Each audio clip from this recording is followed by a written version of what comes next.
Welcome. Thank you all so much for joining this virtual faculty office hours session for chemistry, biochemistry, molecular biology. My name is Grant Sewell. I use he, him pronouns, Associate Dean in the Office of Admission. Really glad to be here with you today to learn a little bit more about these areas of the academic space at Reed and Reed in general as well. We're also joined by two lovely folks who are affiliated with Reed. We have one of our current faculty members, Bobby, and a current student, Holden. I'll turn it over to them for an introduction in just a minute. But just to kind of give folks a little bit of a lay of the land for what we hope to be able to do, we'll again turn it over to an introduction to our two guests momentarily. They'll spend a little bit of time kind of talking about some of the different academic areas of interest, things that might be helpful to know about some of these academic programs. And after we do that, we also are mindful that you might have questions, things you're curious to get a better sense of. And the Zoom chat feature and Zoom chat box is probably a great place to ask those questions. And if you want to ask them as we go, once we get to the point where we're turning our attention over to the chat box, we'll speak to as many as we can with the time that we have left. So with all that in mind, I might turn it over to our two guests for an introduction of Bobby and Holden. Hi. Yeah, my name is Bobby. I am a professor in the chemistry department. I've only been at Reed since 2022, so I'm relatively new. My area of study is organic chemistry. So I did my PhD in organic chemistry at Boston College. I did a postdoc at Stanford University in synthetic biology. I'm going to be teaching biochemistry and organic chemistry going forward at Reed, but thus far I've been mainly teaching general chemistry and organic chemistry. And I will go into more details about the major and some of my work, but I thought I will let Holden introduce himself first. Also, I forgot to mention my pronouns are also he, him. Hi, everybody. I'm Holden Doherty. My pronouns are he and they. I am a BMB major. That's a biochemistry and molecular biology major here at Reed. I'm a senior, so I'm graduating in May. I've been here for a year longer than Bobby has, and I've been working with Bobby actually as his research assistant since the summer of my sophomore year. I have a French minor, which was difficult to do given the 18 credits required in the BMB major track. Um, and I am the captain of the rugby team. So you're welcome to ask me questions about that, but you should put that near the end after the chemistry questions. Awesome. So I'll try to do my best to give a little bit of an overview of what it looks like to be a chem major and to just take chemistry courses at Reed. Um, so I've taught general chemistry for a couple of years, and usually I teach general chemistry in the fall and then organic chemistry in the spring. So I have had an opportunity to work with a lot of first year students as a part of the general chemistry course. And I don't know how familiar all of you are with the overall program at Reed, but the first years all take the same humanities course, which is called Hum 110. It's sort of a comprehensive overview of the humanities, I think, starting in the ancient world and going all the way to the modern era. Um, I haven't taken that class, so Holden probably knows more about that side of the Reed education program than I do. But one of the interesting things about Reed is that whether you're an English major or you're a chem major, all students have to take a certain number of courses that include STEM classes. And there's, some universities have a STEM course for non-science majors that's a little bit, I think, watered down or just made a little more approachable, but actually there's only a single level of science that all the students have to take. And that might seem kind of daunting, but it's been interesting teaching general chemistry because I think in two of the three times I've taught it, the top students in my class were either English or anthropology majors. So they weren't even STEM majors and they were doing the best. So that's always kind of an interesting surprise when someone who thought when they're in high school that they're going to study the humanities ends up realizing they're really great at science. And that doesn't mean you change major. You might still stay on the, humanities track, but it's just kind of interesting phenomenon at Reed that you get exposure to courses that you may not have taken in high school or may not thought you were going to major, study when you get to college. Um, So general chemistry, the way it's taught at Reed is supposed to be a foundational course that requires no, prior knowledge. So it is taught as though you've never taken high school chem. A lot of students have taken chemistry in high school and even taken AP Chem, and that might give you a slight leg up in the first few weeks of the semester, but pretty soon you're in new material you wouldn't have seen even in an AP course. And the goal is to give a really kind of broad foundation in chemical knowledge so that you can then go on and take upper level chemistry courses. Um, there are a couple of different flavors of studying chemistry at Reed. There's the traditional chem major. There's the biochemistry and molecular biology major, which is Holden's major, and they can speak to that in more detail. And then there's also environmental science with a chem focus. And so I kind of have seen a mixture of all of those majors in terms of the students who I see. Um, Regardless of which one of those tracks a student is on, they're almost definitely going to be taking organic chemistry as well. So you would typically do the whole Gen Chem series, which is 2 semesters, and then you'll do 2 semesters of organic chemistry. After that, it kind of depends on your focus and your interests. So there's lots of upper level choices in chemistry. There's inorganic chemistry, there's biochemistry, and there's physical. If you're a chem major, you'll take all of those. If you're a biochem major, I think you don't necessarily need to take as much of the physical chemistry. Um, and so it just kind of depends on what interests you most about science and nature and how you want to kind of focus your studies. Um, but that's kind of the broad overview of what's available. Um, before I say more, Holden, do you have anything to add to kind of the general flow of the majors? Oh, I think you're muted. I always forget about that. No, I don't necessarily have anything to add, just that most bio and chemistry majors are all going to be taking all of the same classes in the first 2 years, and it's only in the latter 2 years that you're really going to branch out. And there's still a lot of overlap, but at a certain point, the biochemistry majors are only taking classes together, and the chemistry majors are taking classes together. As incoming freshmen, I highly recommend when you're a freshman, you should take Hum 110 intro chem, and then if you're a B&B major, you should take intro bio in that first year. That way you have enough time to fulfill all the prerequisites and you get a lot of freedom later in your academic career at Reed. Because if you delay taking one of those intro classes by a year, you're going to find that you're taking an incredible amount of courses in your senior year when you should be focusing on thesising, etc.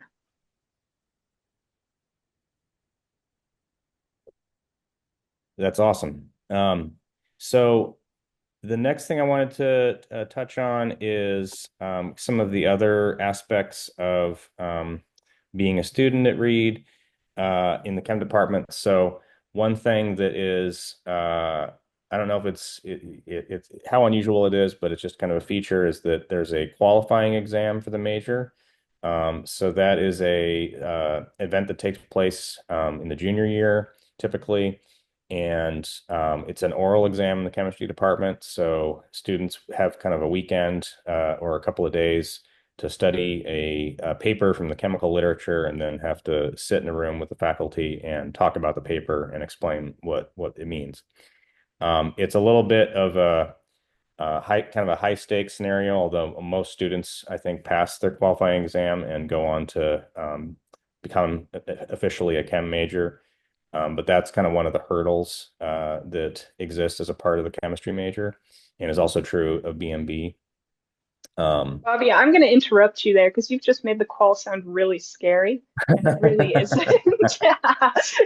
Basically, in your junior year, now that you've learned 3 years worth of chemistry, your teachers want to talk to you about that chemistry. So they give you a paper, they themselves read the paper, you go into a room together and you discuss it. And you've got plenty of, the 3 years completely adequately prepare you. I don't know a single person who's failed the chemistry qual. It's actually a very fun thing to do, generally speaking.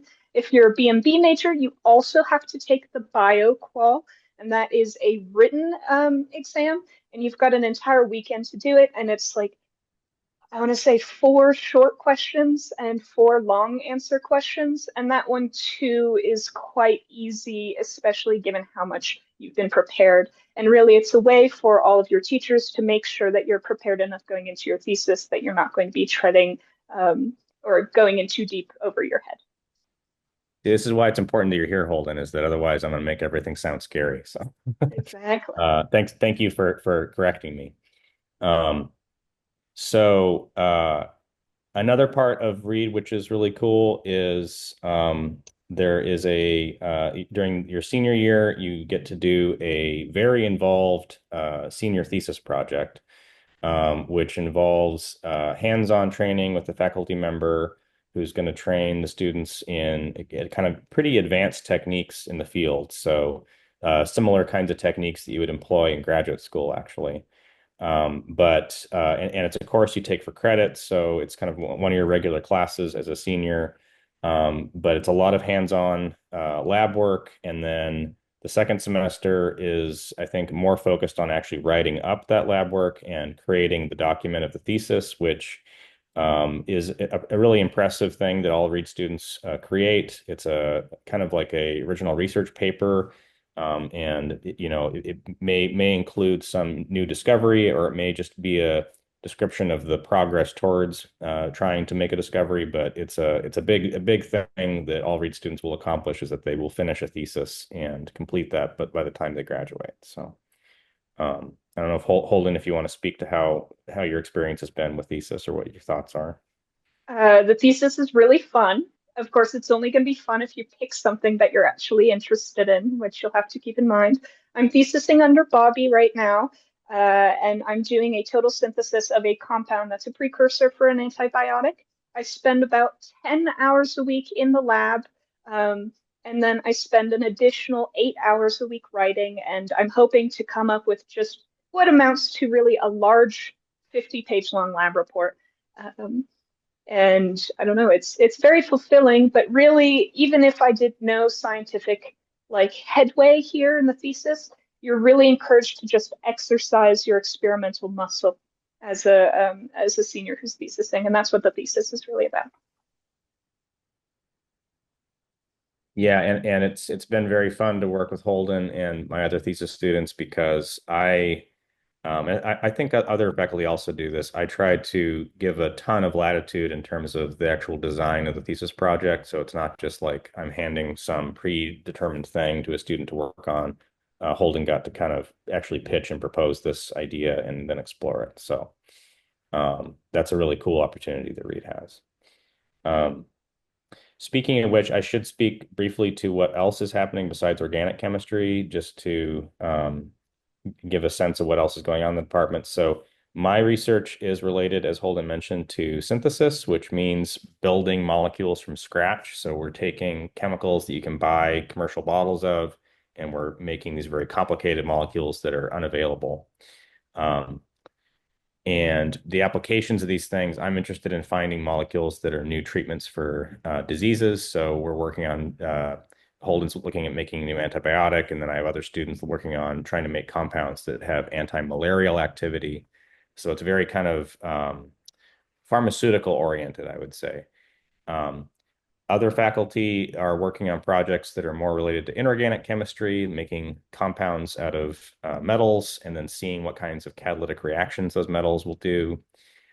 We have faculty who are doing more traditional biochemistry, who are looking at the structure of complex proteins and enzymes and trying to understand kind of fundamental enzymology, like how enzymes function. And then we also have faculty working in areas related to material science, trying to make new materials with new properties, um, and also like finding new analytical techniques, both to measure compounds that are in the atmosphere that are pollutants, and also to find ways of analyzing compounds that occur in plants and natural substances. So huge range of different areas you can explore. I'm sure I'm leaving something out as well, but did I miss anything, Holden? Well, you've got Nicole, who's doing chemistry education research. And then Danielle is doing kratom research. So research on, I think, the biokinetics of kratom and how it interacts with us. Yep. I knew I forgot some. I knew Oh, I forgot. well, and then technically, you've also got the reactor, which is part of the umbrella of the chemistry department, and that's just the nuclear reactor that we have on campus. Right, which is very unusual that a college campus has its own nuclear reactor, right? Yes. So, and Holden, you've been volunteering at the reactor for some time? I actually work there, so I got my job there in freshman year, and now I am a senior reactor operator there. And we do a bunch of research, mostly related to identification of hard metals and other radioactive components within samples that are sent to us from not necessarily Reed, but like partner organizations. That's awesome. Um, So I think other things to mention is summer research. So there are opportunities to do research at Reed during the summer. Um, there's again a range of different projects that students can work on. Usually in the early spring, faculty will kind of do a presentation and present what ideas they want to pursue in the summer, and then students apply for different positions in different labs. Um, Reed has amazing instrumentation. So there's a nuclear magnetic resonance spectroscope, which is kind of like the workhorse instrument that a lot of groups use. We have a mass spectrometry facility. So there's all kinds of things that are happening during the summer, not just in the chemistry department, but also in the biology department and physics and elsewhere. So it's a very rich environment for doing research during the summer. And Holden, since you've done some summer research, you might have a few words to say about that as well. Yeah, so I've worked at Reed for 2 summers now. The first, well, both summers were under Bobby and they were very different. The first summer, I had no idea how to do any organic chemistry lab work beyond the very rudimentary introduction that we had covered in the lab of my organic chemistry class sophomore year. So that time was spent mostly under direct supervision from Bobby and from the other students in the lab, where we worked on kind of my project specifically was on doing a catalytic screen for a specific reaction that was going to be part of a larger synthesis of a molecule that we're making. Um, and that was very fun. I came in 9 to 5 every day. I worked. By the end of the summer, I was pretty independent. And I was paid enough money to live very comfortably over the course of the summer without asking like for money of hang on without asking my parents for money or without having to pay or work another job over the summer. And I was able to actually save up money to help pay towards my tuition the following year. The next year, we were a whole lot more independent. We were finishing up a paper that Bobby was publishing. And so we were doing a lot of characterization data in order to clean up the data and get that paper published. And I did a lot of work like just on my own, doing purifications and characterizations. And then also I did a lot of work training the newer hires within the lab. Yeah, and that was a very exciting summer because it's not always the case, but we were lucky and we had a big breakthrough. We were able to publish our work in a journal this summer. So that was a big fun thing. And Holden is one of the co-authors on that. So um, very exciting result from the summer. Um, so I want to leave time for questions. I guess the last thing I did want to mention about both, I guess, the summer and also I think the school year is kind of opportunities to build community in the department. So in the summer research, it is a lot of, hard work in the lab, but also there are, I think we called it Friday Fun Day. It was like every other week there was like a group outing where we went around the Portland area, sometimes to go hiking, sometimes to go, like we went and picked strawberries at a strawberry farm.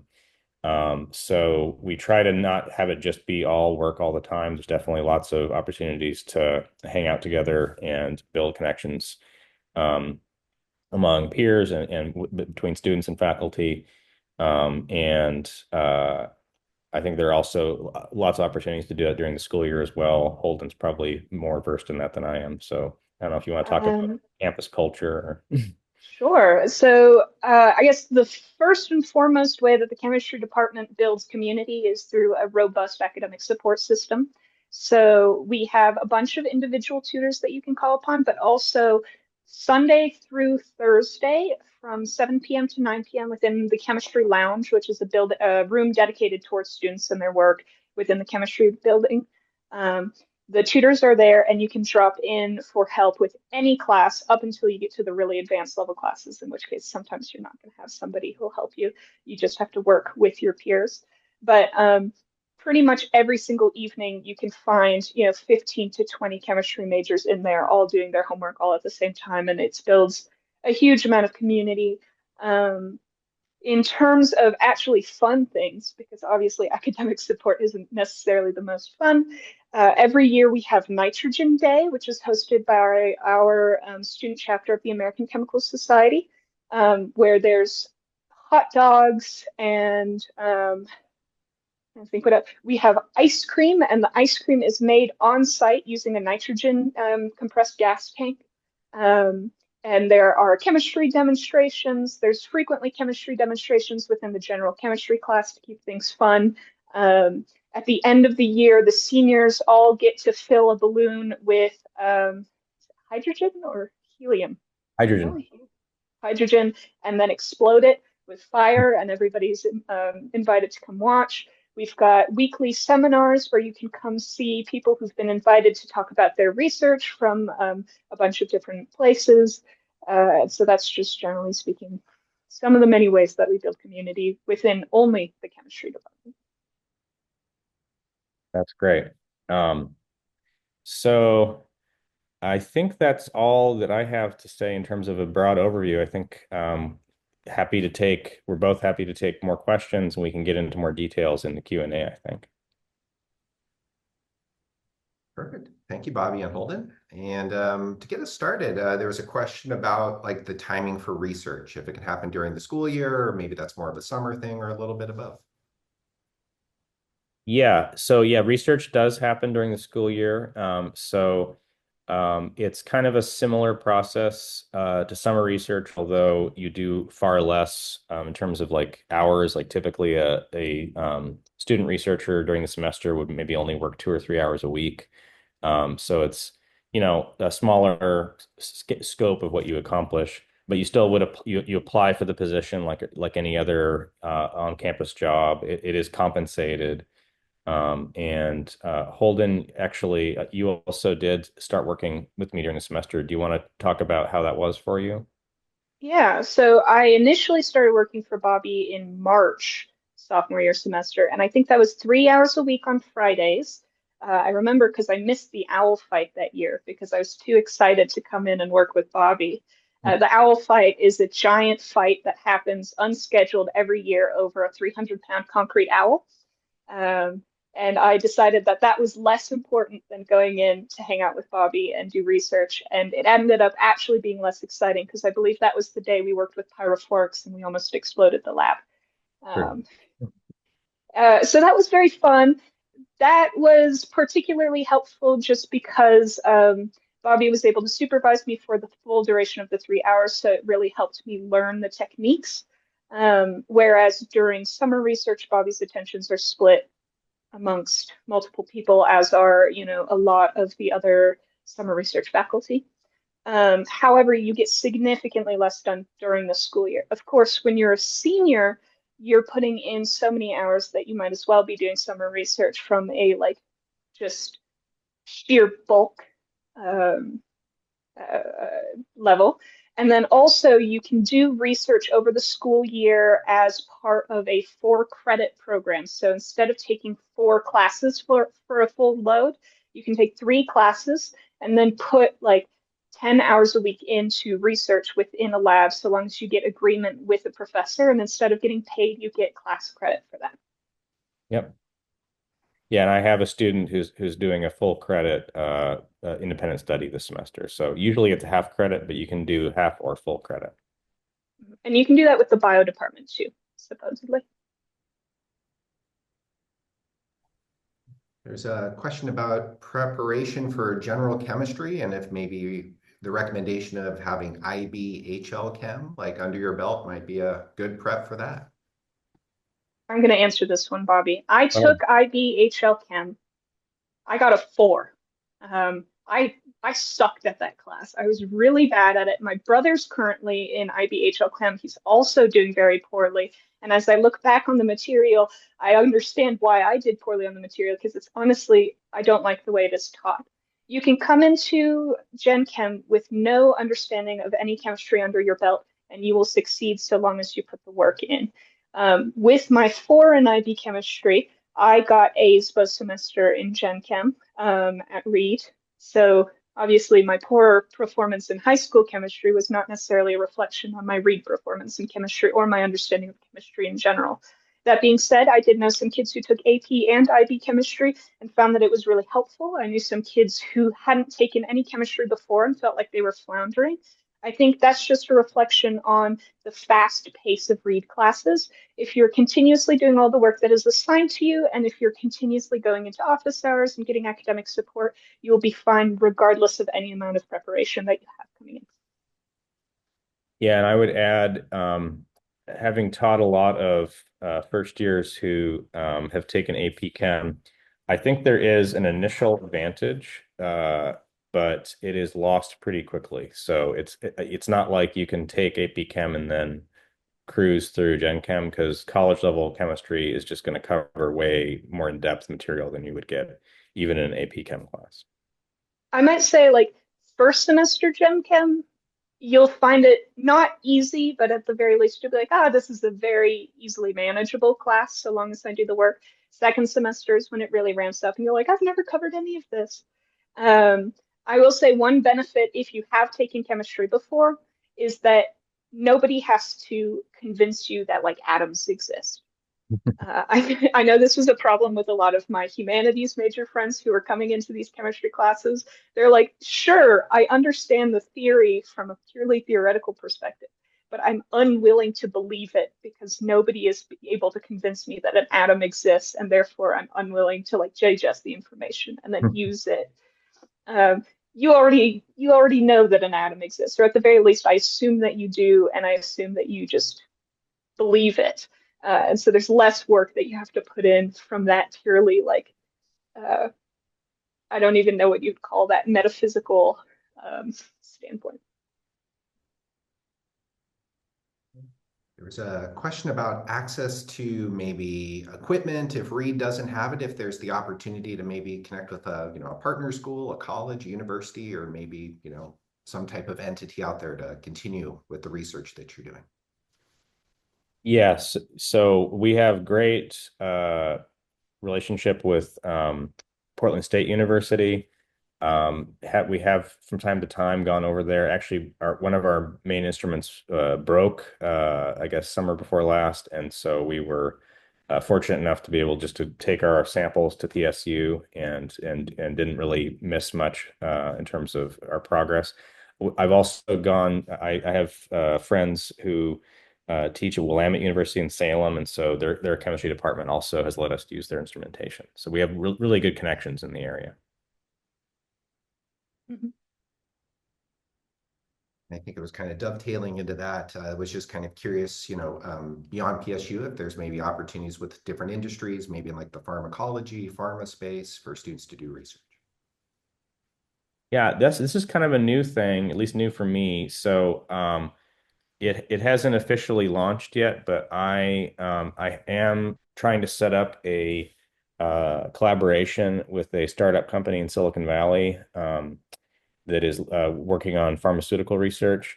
So I didn't mention it in my intro, but before coming to Reed, I worked at Impossible Foods for about 8 years. So I was a flavor chemist at Impossible Foods. And so I do have a lot of industry experience.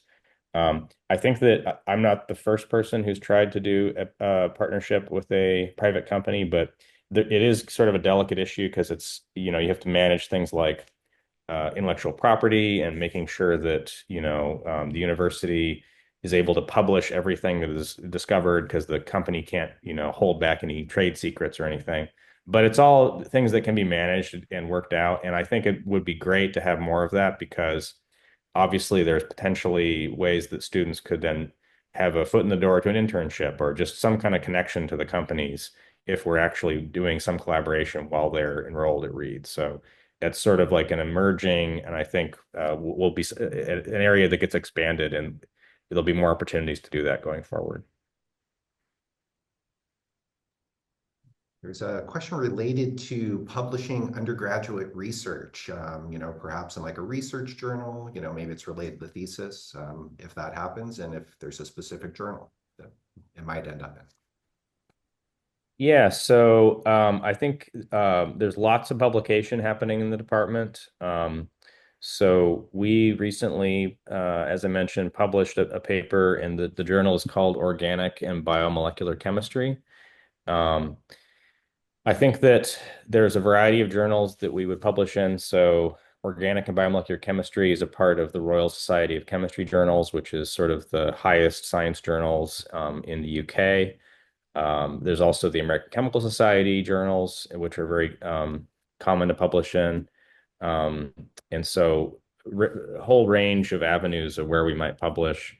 Um, the work we published, I guess, originated from summer research discoveries. So I think, certainly could be the case that a thesis would, become a paper. It's, I think, unlikely that a student would be able to do so much work in the span of a thesis project that it would be kind of ready to publish. But I think the nature of undergraduate research is that students are often kind of building upon the work of previous students. And so, even if you don't get a paper published from your thesis while you're at Reed, it may be that a year or two down the road, it does, come to fruition and turn into a publication. So, Holden, I don't know if you have No, any thoughts about that. there's a couple of the kids who graduated last year from the B&B side of things who've actually published within the past year. I think Josie Bicknell was one of them, and Deepika Shinwar. A couple of the students who've gone out of Gonzalo's lab have published. None of these papers were just that student. It was usually that student and maybe two others, maybe that student and a previous student who'd previously theses, and the two theses came together.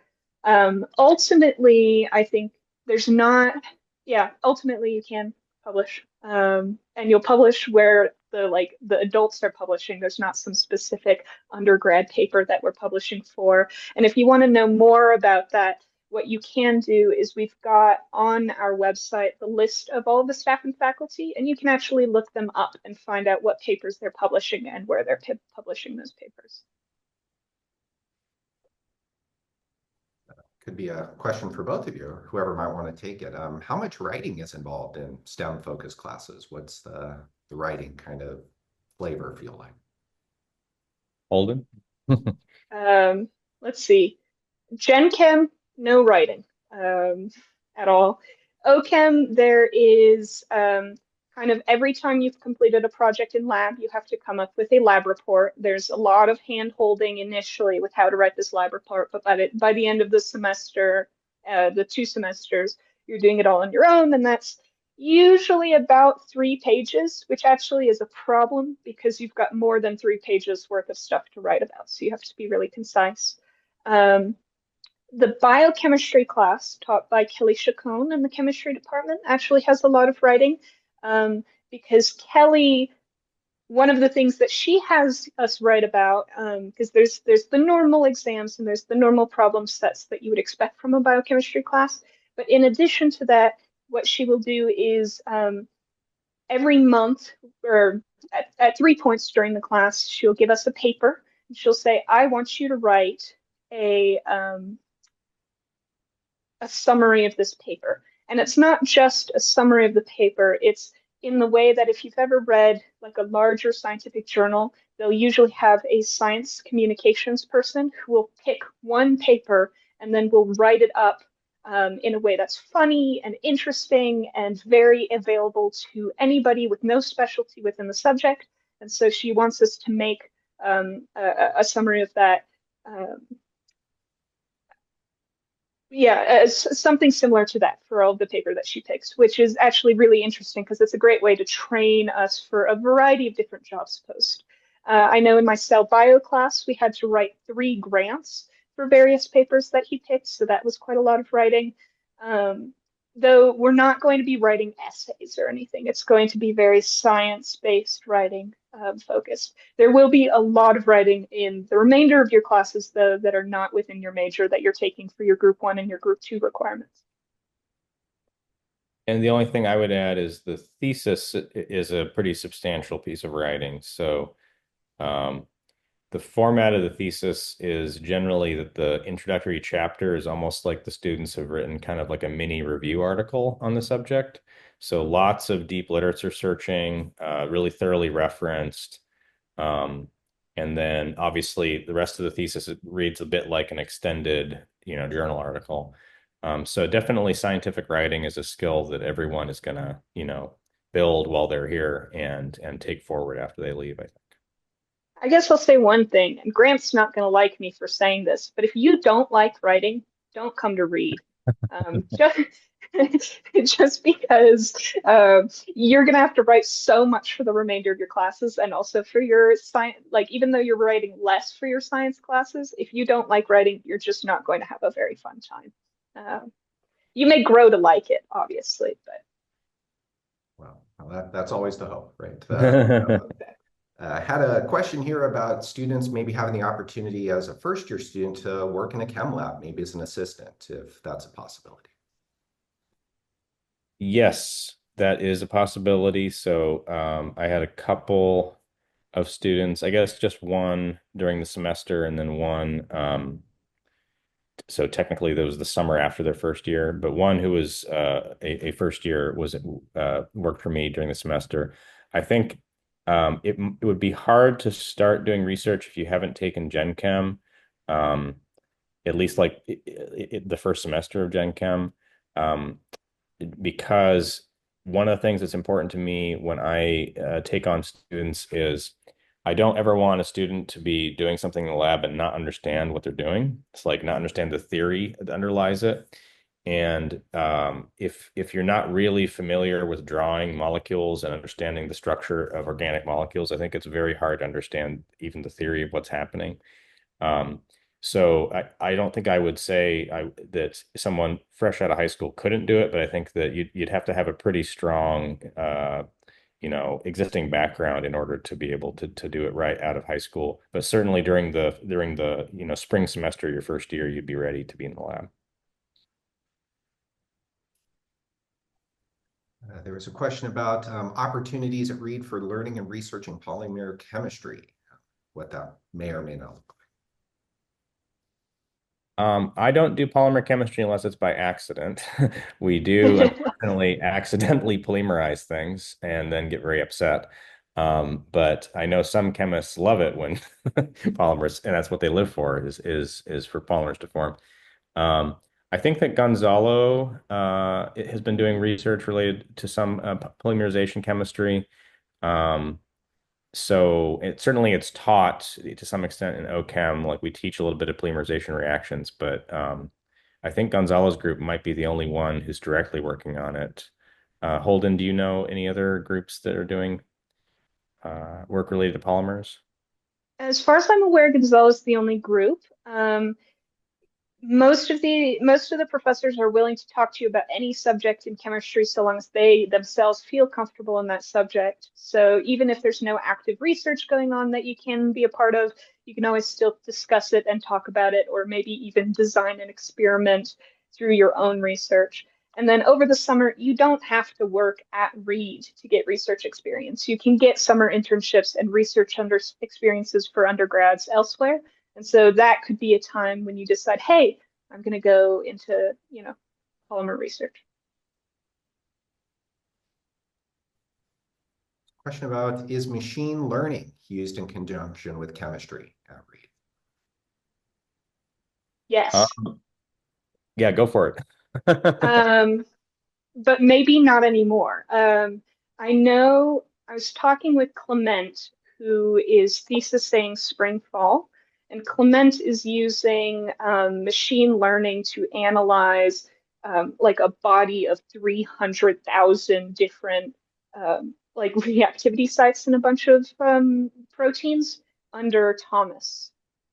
as far as I'm aware, that is the only research with it going on within the chemistry department that's actually using that tool right now.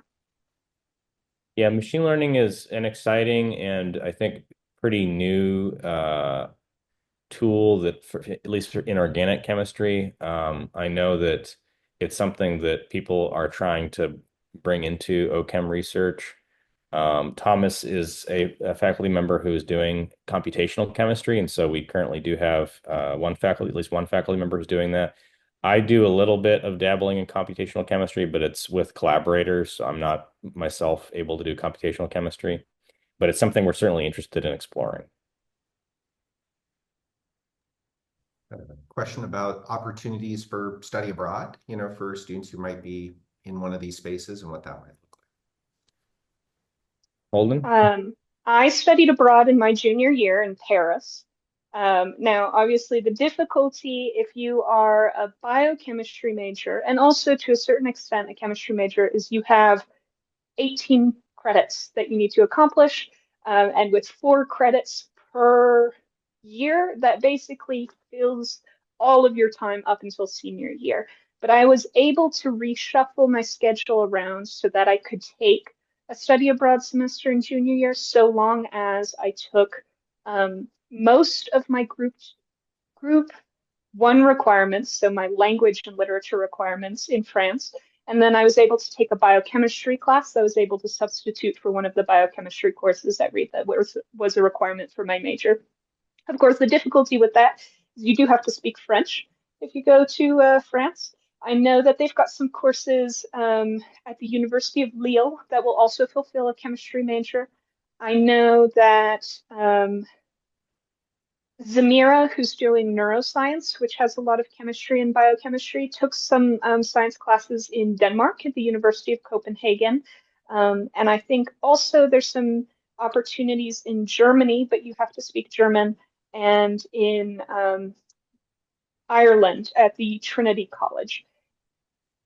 Most professors within the department, especially the bio professors, if you are a B&B major who has an advisor who's a bio professor, will tell you that you can't study abroad because it won't work for your schedule. And then when you go into the study abroad guy, Alberto, he will tell you absolutely you can, and all of a sudden you're walking out of that office already signed up for one without even meaning to. So the truth of the matter is that you definitely can. You're going to cause yourself a bit of stress from a scheduling standpoint, but it is totally possible. So there's a question about what differentiates biochem from biology, maybe like what's done in just more of the biology space. Yeah. So biochem has a few extra classes within chemistry that you have to take. So if you're a biochem major, you have to take biochem and biochemical homeostasis and methods in your junior year through the chemistry department. And you also have to take statistical thermodynamics and kinetics. So if you're a bio major, you don't have to take that. In addition to that, a biochemistry major, there are 5 courses within the bio department after intro bio, and you can pick 3 amongst them, and they're all about very small biology.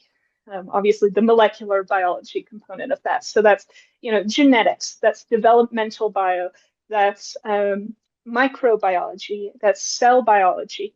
And you don't have a lot of time in your schedule to take other biology classes, such as any of the plant biology curriculums or the animal behavior biology curriculums or the ecology curriculums. If you are a bio major, I'm a little bit less familiar with this, but my understanding is you only have to take a couple of these molecular biology classes, and then you've got increased freedom to take the remainder of the bio courses. And so you could be just a biology major who specializes in like genetics if you wanted to without being a biochemistry major. But you also have the freedom to take, again, like all of the ecology and I'm very bad with words these days. I'm sorry, but you've just got more available to you and a lot bigger biology, and you've got more time in your schedule to take them. And I would just you're doing the same things. I think that's a great summary of the differences. And the only thing I would add is I think at a zoomed out level, biochem is really about the chemical processes that happen inside cells in general. And if you're taking biology, you're much more interested in the organism. So you're whether it's a plant or an animal, you're going to be studying like how does the whole organism work. And if you're talking about chemistry, you're usually less concerned with the whole organism and more about what's going on, deep inside it. I would say if whoever asked that is the same person who asked for study abroad, they've got many different study abroad opportunities for bio majors where you go and do a field study. So I know somebody who did a field study on large animals in Tanzania, and I know a bunch of people who went to Australia and did field studies there. And so that fits significantly better within their schedule. It's less of a situation like in biochem or in chem where you kind of have to shoehorn it in around other things and make a couple of like concessions to not taking like X chemistry class that's not part of your major. Um, so yeah, you've got that opportunity if you're a bio major. There's a question about someone who's interested in cosmetic chemistry and if it's possible to do research or to learn about it at Reed. It's a very specialized area. No one, to my knowledge, is doing any direct research on cosmetics. But I would say one of my current students is also interested in pursuing cosmetic chemistry as a career. And one of the beautiful things about organic chemistry is it gives you so many different options in terms of what you want to specialize in. So if you've studied organic chemistry, you could go into the petroleum industry, the agricultural industry, pharmaceutical industry, cosmetics. You could go into food, go into plastics. There's just so many different things. So I think as long as you've studied the fundamentals, you have a lot of options. And if you're interested in doing that as a career, that would be something probably you would specialize in once you graduate. So I don't know if you have any more thoughts about specialization, Holden, or whether you would Um, be on that. because Reed is so small as a school, there will be a couple of professors who've got highly niche interests, and unless you fit in with one of those highly niche interests, you're going to just have to self-study whatever it is that interests you. That's not necessarily going to be super punitive when it comes to cosmetic chemistry, because as Bobby said, and also Bobby and I went to a conference in August and every like man who was trying to hire me was like, you should get a PhD in organic chemistry just generally, and I'll hire you no matter what. The real consensus was that so long as you had taken, so long as you had done some amount of chemistry and you had gotten your basics down, you can specialize later on. Yeah. Are there chemistry work study opportunities at Reed? Yes. Holden might be able to speak to this better than me, but I believe that there's a variety of different ways that can look. I think that you can have work study both as a research assistant and also as a chem tutor. So working as a either individual tutor or as a drop-in tutor. But Holden might have more information. I've worked a lot of jobs at Reed, but I'm not actually part of the federal work study program, so I don't know what jobs actually apply or don't apply. But it's quite easy to get a job on Reed, generally speaking. I am an organic chemistry tutor. I work a research job. You could theoretically get a job doing inventory with Randy, our chemical inventory man. Right. Yeah, my understanding is that work study can be applied to a variety of different positions, that it's not limited to a certain kind of task. So I think it just if you qualify for it, I think you can, as long as you apply for the position and get it, you can use it. Question here about the possibility of taking computer science classes as a chemistry student and what that might look like. I think yes, there's a variety of computer science classes. I think that can also be used to satisfy parts of the major requirement, if I remember correctly. Holden, have you had a chance to take any computer science, or do you know anything about the computer science program? I haven't taken any computer science classes at Reed. I did take stats with the math department, which was basically a computer science class because they taught us a programming language and then had us apply it. Um, As a chemistry major, you'll definitely have enough space in your schedule if you want to take those classes. You probably could get pretty far in. I think they've got a computer science minor, which you could reasonably achieve. A biochemistry major, you have less time in your schedule, but you could definitely take at least one or two computer science classes. I think we have time for two more questions here. One is related to the senior thesis, and if that work has to be related directly to the work of a professor who's here, or if it can truly be on anything, on any topic. I think in theory it can be on any topic you want. You do have a senior thesis advisor who is going to guide you through. So I'm Holden's advisor, and so if Holden had pitched something that was, for example, like if Holden had wanted to make a new kind of plastic, I don't think I'm the person to help with that. So I think I would have been ill-equipped. So I think it's more about making sure that whatever you're working on, that there's a faculty member who actually can effectively advise.